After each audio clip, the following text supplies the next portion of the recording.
There's a big old Solitude. We're going to go up and take a look at it. And we'll show you what we got. It's going to be the same old, you think? Yep.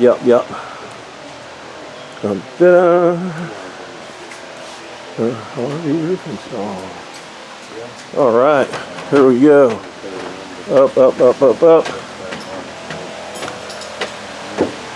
Well, looky there. We got us a slobbering of Dicor. I mean, I'm guessing it's Dicor. I don't know what it is. Could be another brand, but look at there. See how it flakes off? I'm just rubbing that. A little pressure with my thumb. That's it. Doesn't work. See? Doesn't work. You got a crack right there. You see that crack?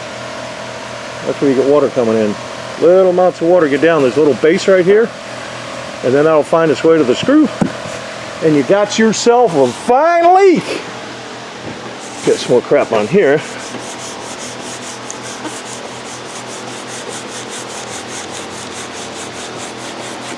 That ought to hold some water out. I mean, temporarily, it very well may have worked, but you can see slits on the roof. And these get stressed out. When you do, you can see all these little cracks and little, what I call egg shelling. Kind of looks like a hard-boiled egg when you going to crack the shell, right? That's what it kind of looks like. Bigger check marks on a commercial level, they call that gatoring, because it actually looks like the back of a gator, like on a tar and gravel and built-up roofs. Those type of materials, the UV light will really kind of create all these craters and so forth. But these are called egg shelling, and once you see that, you're pretty much done. But the problem with the EPDM is that once you get a tree branch to stick on that, see how you're pushing on it, that tree branch will rip that. The other thing I don't like about it is it shrinks. So to prove my point, this doesn't have those type of windows. These have flush mount windows. But if you have any windows where you have the glazing that goes around the window, you'll typically see, and that's all it is, it's just a little rubber. People think it's a gasket, but it's really just the glazing that goes in there. But my point is, if you look at it, it will be all short. It shrank. So, and that's EPDM rubber. And that's one of the other reasons why we don't use it. So when it shrinks, it's actually pulling us really tight. And it causes these little slits right here. So you may want to check your roof, especially above the gutter line if it's up higher. So yeah, you got all that right there. And this is probably silicone. It's kind of what it feels like. And silicone doesn't stick to rubber. They used to put it on the back of the tube, but now they were like, hey, what are you doing? Don't do that. Just tell people it won't stick to, certain things that leach. And that's the way they describe it, and the average person doesn't even know what that means. But yet now they're able to still sell it, because if they put on their do not use on rubber or EPDM or TPO or PVC or anything of that nature, then they don't sell as many. So they just reworded it and made it clever to deceive people, to exploit their ignorance, on roof systems and so forth. But anyhow, that's what we got here. And that's what a lot of products do. That's why, you see guys who out they say they do RV work, and I see some of the stuff they do, and I've seen them on YouTube, and they do it wrong. And they don't know what they're doing. They don't know what product they're using. They don't know why they're using it. They don't know if it's compatible or not. The tolerances to that product, they just do because they did before, and somebody before them did it, and I guess that's the way you do, and that's not the way you do. So, right, if you have one of these antennas, see how they mucked all that in there, which is a good idea, although it didn't really take. See, you see that hole right there? I'll zoom up a little bit. So what happens is water will come down the wire, go through there, and then when you take this up, it goes right into the ceiling. So, I mean, this seems okay. It seems like you probably caught it in time. But if you do have one that's not caulked or sealed, and you need to get that sealed without silicone. You can use Lexel. You can use, let's see, Lexel would probably work pretty good. It's not a bad product. It's made by Sashco. That's a pretty good product. Also, Garner Gibson makes a product called Clear Patch. And it's a water-based product, so you got to make sure that if you're using a water-based product, it's not going to rain. I'll wait for it to cure. So it's not bad. And then all of these here, like if you're going to redo this, I strongly wouldn't recommend doing it with this. Anything that says RV on it, don't buy it. Don't buy it. It's just all junk.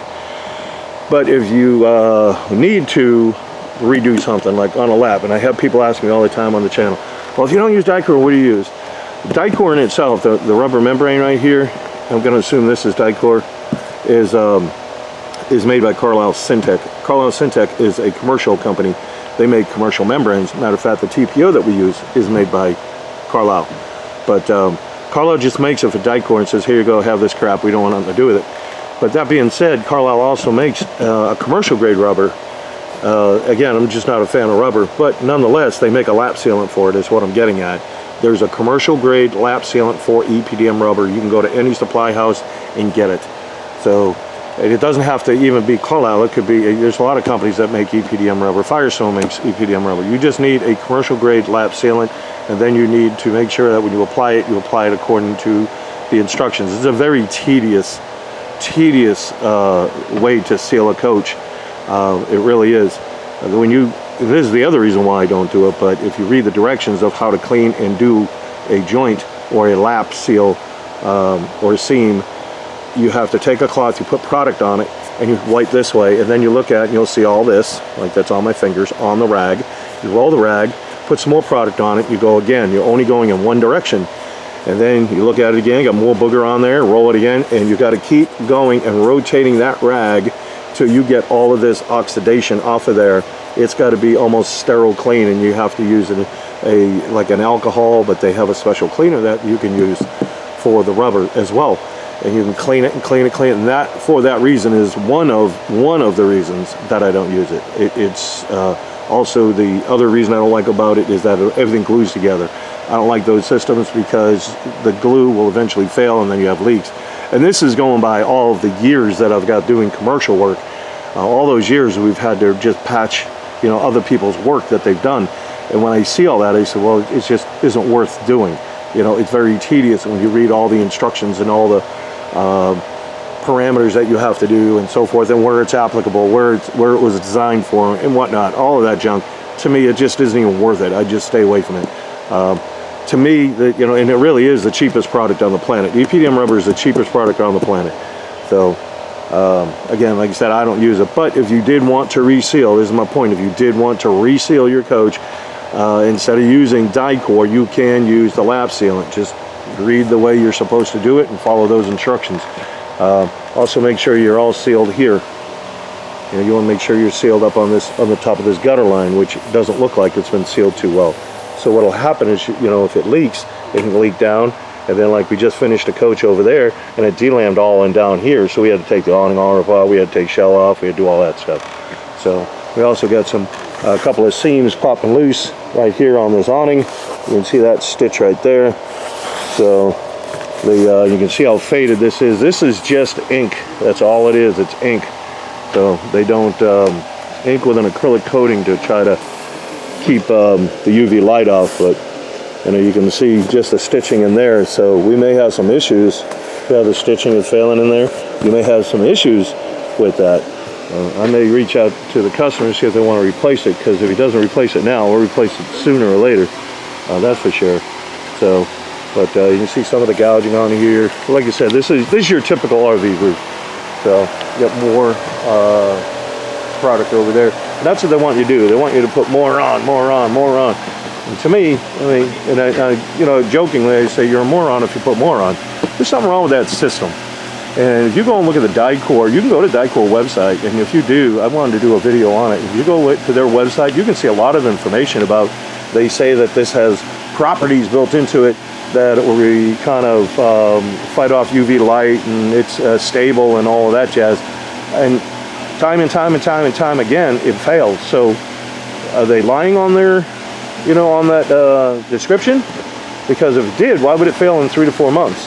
There's no reason for that. Why would they say you have to use it in 3 to 4 months? It's kind of like shampoo. Shampoo, if you read the directions, it'll tell you to lather, rinse, and then the next word is repeat. Yep, do it again, we sell more. Just adding that one word, people go, oh, I have to do that twice then, or 3 times. I gotta really wash my hair good, but it's already washed, so you're just burning up product. So, and that's what they want you to do. But the other thing we're going to look for in here is going to be all this tape. typically you can see how that's kind of loose right down in there. See how it's loose right there? So when this gasket in here, when it hits it, it'll start kind of peeling it back. So we're going to look at that. I'll look at the other side same way, but that's the only awning that I see. So besides all this slobbering up here, which is not uncommon for an RV, it's not anything we do for sure, but you'll see when we get this all together. I think we're going to put tan on here. I think the tan would look much better than the white, but it should match up better. And I looked at it, it looks more tan to me than it does. It's a soft tan, but it looks more tan to me. I don't know. We'll take a look. Maybe it's just dirty. So, all right, let us get to work. So we got to take out, like the AC's got to come off, and then obviously the vents and everything, that all comes off. We're going to open it up. We're going to check underneath. If you've seen the other videos, you know the kind of rigmarole. You know the rigmarole. And we will get the rigmarole going.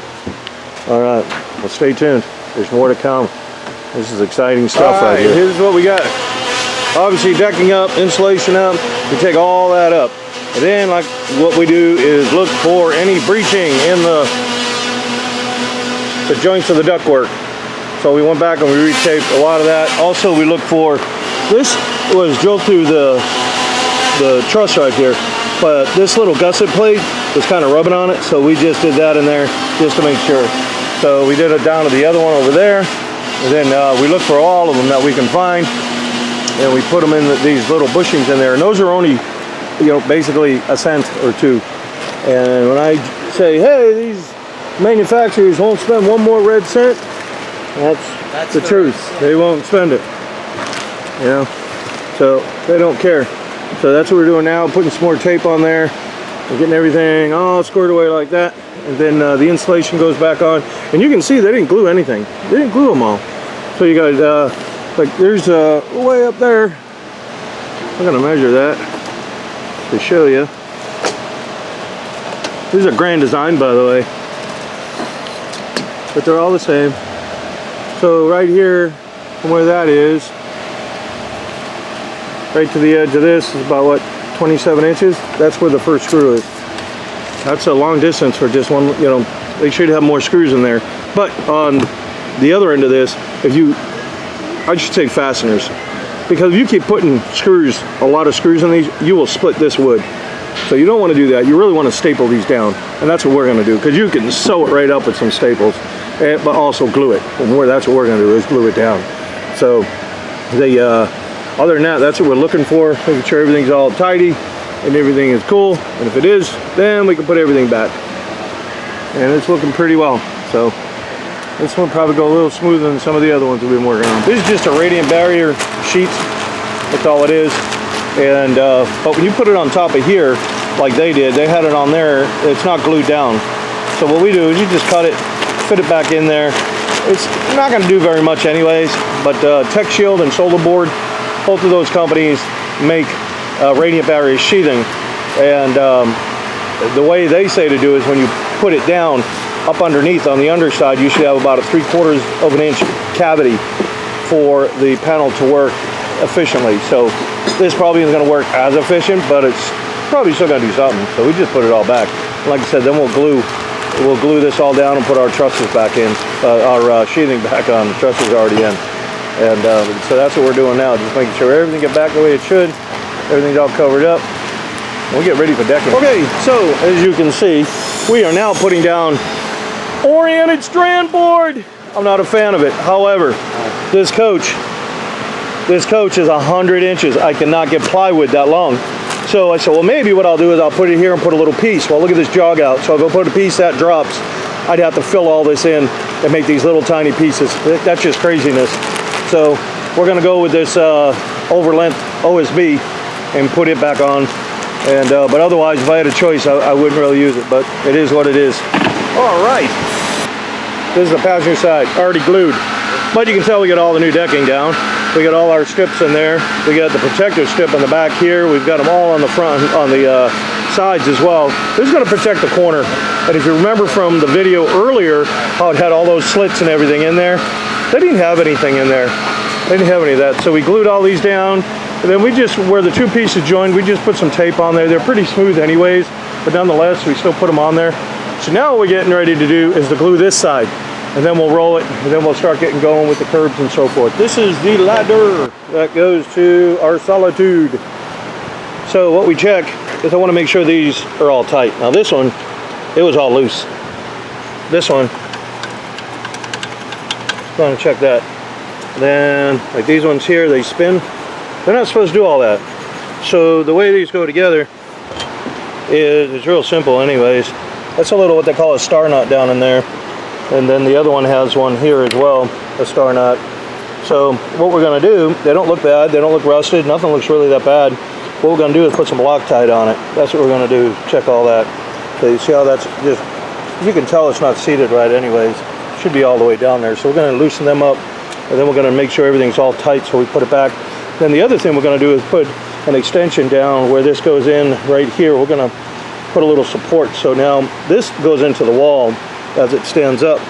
It kind of goes into the wall where my big fat thumb is, and the bumper is underneath it. So we're going to just leash it. We're going to make another piece, and we're going to put it down so all the weight now is going on the bumper instead of jerking on that wall. All right, so now that we got those off, what we're going to do is just put some Loctite on there. Then that's the new paste kind. I like the, it's a stick.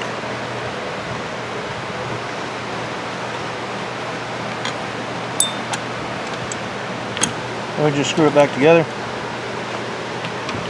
If you go to do these yourself, this isn't necessarily a DIY channel, but if you do, that's a number 3 Phillips. It's not a number 2. You'll strip them out. Once you strip them out, then you'll have other problems to get them out. So then we're going to do the same thing here. We got a new bolt. The other one was stripped. I got a new one. And then we're going to put that one on there. Same thing, Loctite on the end. And just put it on there. We're going to go around every single one of these. Check them. Like you say, even these ones down here. See, because these are loose. I don't like that. So I want to make sure they're all tight. I don't want someone climbing up this thing and the thing collapsing on them. That don't make sense. You know, a lot of people don't go through the extra little steps we do to make sure that everything's done. And but that's what we get paid for. So I want to make sure it's all right. Or, hey, let's go take a look at my new roof. No, ladder collapse on you, right? We'll clean all this crap off of here too. That's what we're going to do. We'll clean all the butyl off the back of these, and we'll clean it up really good and get it nice and tight. And now what we're going to do is roll that big mofo roller and get it. Sounds like you need some oil. But we're going to roll that and roll the roof down, pack it down real tight. And then after that, we can start cutting the, in the vents and everything else on here. So that's what we're up to. We're getting there. We're getting there. Our Solitude is done. We have completed it. June. Got a booger bust on my finger. June 22nd. June of 22. So we put that on there. This person goes to sell, this customer. They go to sell the coach. At least they know when the roof was put on. Someone can't talk them down. And also when it comes back for inspections, we can look at it and say, hey, we just put this on, you know, how's it doing, that type thing. But I want to thank the customer for bringing this down. Came all the way down from just outside St. Louis, Missouri to have this roof put on. So we really appreciate it. We appreciate the work. We appreciate people entrusting us to do them a good job, which we do. And we want to take the time to do it. So we got everything all, obviously the whole new roof on. You saw we put the whole new roof deck on. We got all that squared away. And then on here we got 2 licks of caulking. On everything's got 2 licks of caulking. We changed out the insert trim. We did all that. Changed everything out. So the reason why we put 2 strikes on here, if this is the first time you're watching one of our videos, we want to make sure that the issues that they've had, we want to solve those issues. We want to make sure we're done with those problems. And most of which are because they just do poor installation on the detail. Much like what we got these curbs on here. So the curbs that we have, they're all heat welded in. On this particular, we got the air conditioning stands in the back. It just gives us some balance. And we also have some counter flashing up in the front. And the purpose of that counter flash is when the water comes down, up underneath here is a foam gasket. So if you just put the curb on, then, and you're traveling especially, and the wind's really coming at you, then what will happen is this water will come down and go up underneath the actual pan of the air conditioner and blow back into that gasket, kind of defeating the purpose that we're trying to accomplish here. So what we did is we took this counter flash, and this counter flash goes up, as you can see, up underneath the cover, and it goes over. We have a counter flash built into the curb. So what that is, basically it's a top flange. and that goes over the top flange, and then the water will roll out. So that's the kind of the purpose of that deal. So getting back to the insert trim, put all this is new. I'll get a piece and I'll show you what it looks like. I'm looking around my shop for a piece now to show you, but I have a sample, so I'll try and find that. And then the actual membrane we put on here, this is a commercial membrane. This is a real commercial roof. This is the same roof you're going to find on a hospital. You'll find it on a restaurant. You'll find it on an office building. It's the same exact material, same exact installation. The only thing that I've done differently is I have scaled everything, and I make and fabricate every single component to fit on a roof. You can't buy it on a commercial level. They don't sell them. So you have to fabricate every single thing, like these boots that we made for the ladder. So that's going down. You don't have to worry about water getting around in there. That's done, because these do wiggle and wobble around a little bit. And you saw that we rebuilt the ladder, and I'll show you another thing that we did to the ladder here when I get down the bottom. But these are some of the things that you can't find getting back to the roof system and the components, the boots and whatnot. They don't make them for an RV. I fabricate every single piece, and I make them to fit every single component that I'm working with. So even like we'll go down here, you see these are different style vents. You don't need covers, I guess, but we made them obviously for that. But I may even make them for these antennas. You see, so this is that top counter flash right here. So when the water comes across the roof, it's going to come up in here. It don't get washed out. It can't jump. So what we're doing is really minimizing the erosion effect. So on this one, we got a white piece because this has got a white cover. So we did the white, and on the one in the back, that's the black. So the air conditioner, that is. But again, we got 2 strikes going down, nice clean strikes going down there. And the reason why we do 2 strikes, if you've ever operated a caulking gun, you start squeezing, you hear this pop and crackle, you just injected an air bubble in there. And if you leave the 1 strike in there, then when this goes down the road and racks, twists, flexes, and then you've got the elements sitting on it, you have the sunlight sitting on it, and so forth, then that 1 air bubble could breach. And if it does, you got a leak. So what we do is run 2 strikes on there. What are the chances of have 1 air bubble over another? Slim to none. And also, when on the back of this gutter here, we don't use butyl. Well, that's an adhesive caulk, so everything is all caulked in there, and you have every screw has got basically a grommet around it. That's how we do them.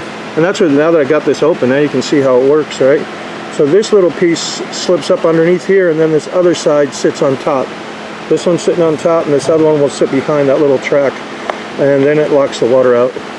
That's why I like it. The other stuff just snaps in, and then water gets down on that track. I just try to do the best I can to make sure we keep everything out.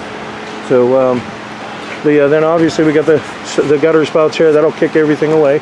So we've got everything all done. This is getting back to the material, is a 60 mil. This is a 60 mil commercial grade TPO, and everything is heat welded. You can kind of look at around that curb there and around the flange. That's you can see that there's a little discoloration. That's how much heat you have to put to it.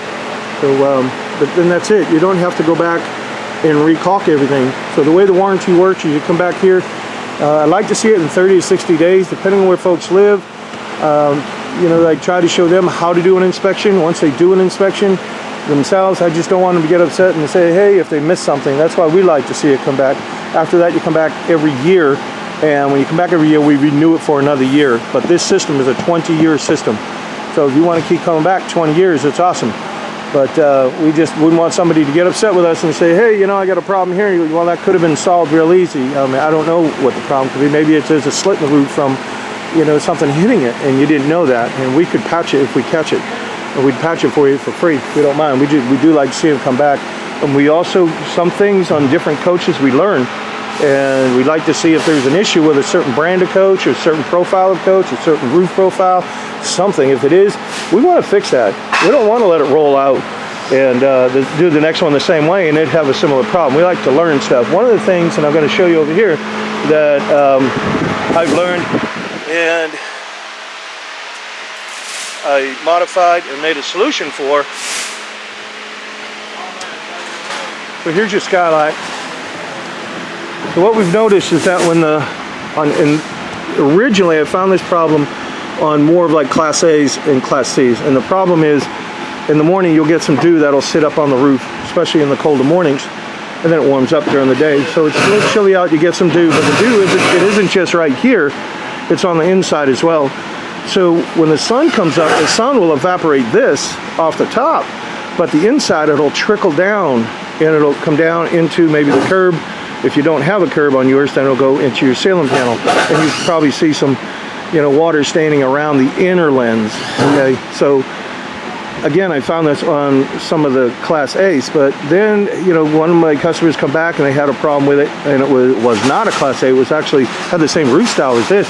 Really quirked me. So I said, well, the heck with it. So I designed this out, and what this is a solar fan. So what happens is when the sun comes up to evaporate what's on here, this solar fan kicks on, and down inside the roof we made a channel, and it only goes into this area. That's it. That's all it goes. It doesn't go in the roof. It just goes to here. So that channel goes there, and then here's another channel that comes from here, and there's a piece of pipe in there, and we also put a piece of like a mesh in there, so you don't get wasps and bees and things that'll want to get in there. Now, if this cover does pop off, then you really need to steal this cover over here off the plumbing and put it on there, or tape it up, because it will leak inside. It will leak inside. So they're putting together a scaffolding inside for another coach we're getting ready to do.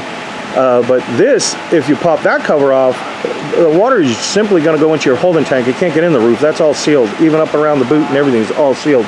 So there's no way water can get inside or under the membrane. So I would, if it were me, I'd take that off if I had to, or I'd even take some tape or whatever if this popped off.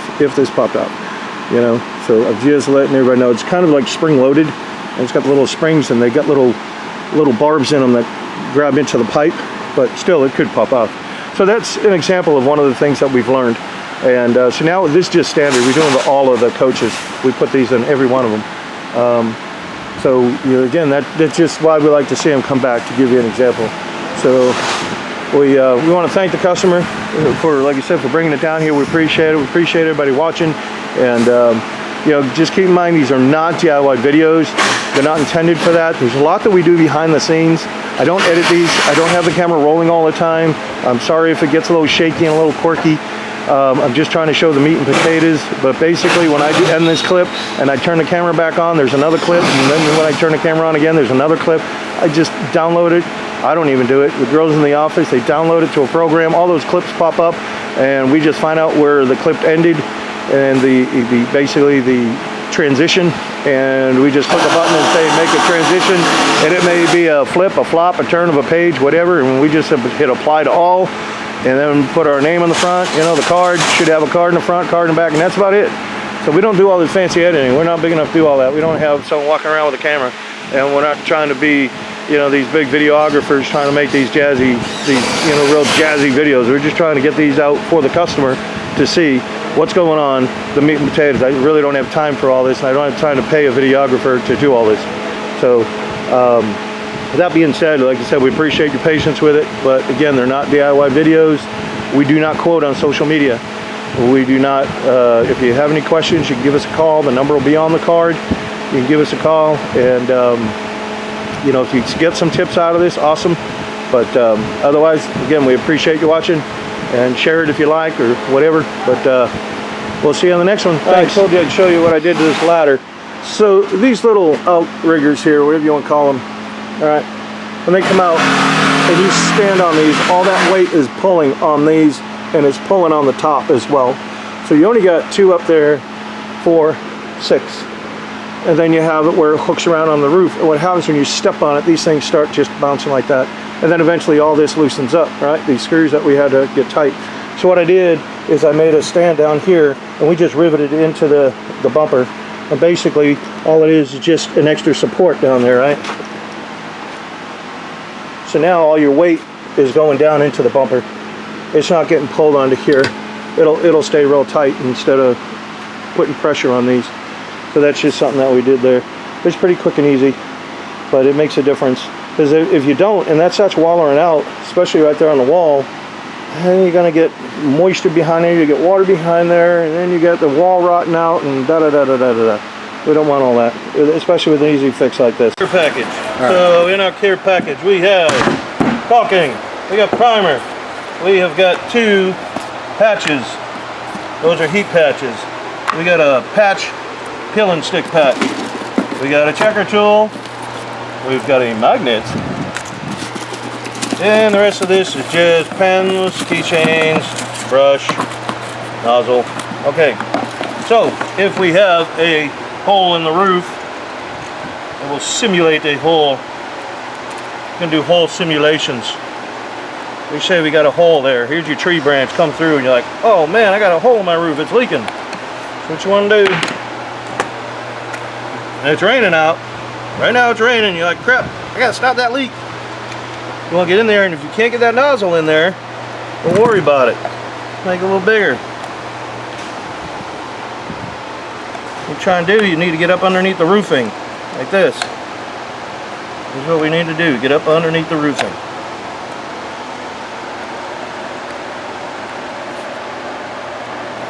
Then you're going to take and you're going to put this up inside there, and you're going to squeeze, squeeze, squeeze, squeeze. Hopefully this thing is plugged up. There it goes. Just squeeze, squeeze. You're going to try and get up underneath this part too. Squeeze up underneath there. Get some more underneath there. Well, we are getting this thing all boogered up. Then what we're going to do, you're going to push it together. See how it oozes out? That's sealed. You're done. This is a moisture cured product. So what? It's a hot mess. Looks terrible. Who cares? Keep the water out. So now, the next day, we're going to go up there, and that's going to be cured looking like that. So we're going to take a knife, and you just shave it down. Just shave it down with a knife. I'm just going to obviously wipe this off. Now you say, hey, I want something a little better than that. So what we're going to do is get some cleaner. This is a terrible rag. You got another one. You got one on you? Oh, get a rag, get a rag, get a rag, get a rag, get a rag.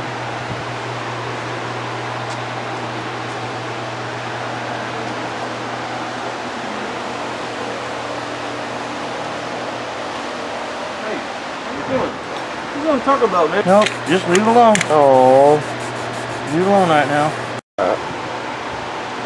We're recording now? Are we on? Yes, sir. Okay. Alright, so now we cleaned it off with a knife. I just washed that up because it's still wet. Take that off. So now we got a patch. This is a peel and stick patch. We're going to take that, we're going to center it over there. Just take a pen and go around like this. I like to kind of put a dash like that so I know who's where, what, and where, and how. So now there's what I got. So in the package we got primer. We also have a brush. You're going to take that, you're going to go all inside the square. You're also going to go outside this square about 3/8 of an inch. Outside about 3/8 of an inch or so. Once you get that, there's a film on the back. You peel the film, now you know which side you are, see, because there's your marks. And you peel that film back. Get the fat fingers in there to get the film off of this thing.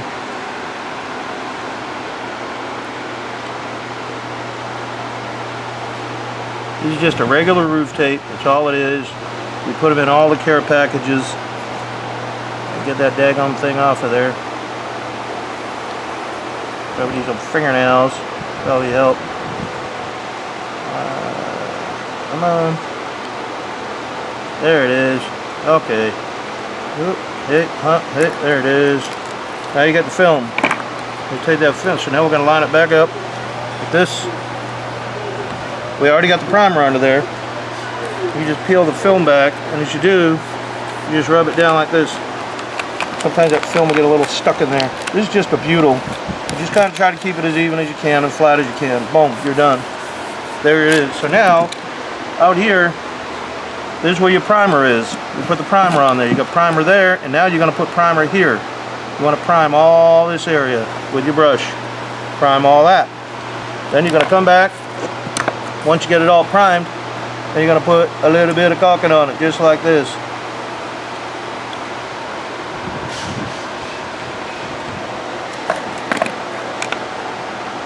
That's simple. If it doesn't all sit in there, you can always take your finger and go around it if you want. We're trying to obviously stop a leak and make one of. There's going to be a little more permanent of a patch than just that plug that we did when it was raining. So now that we get that all done, the whole purpose of it is this part here. this part underneath here, that's a butyl. When the sun hits that, if you didn't have the caulking on there, it will cause it to release and curl up just like I'm doing here. And it'll start coming loose. That's why you need the primer. That's why when you prime it, you're going to prime on top of this, because nothing will stick to it.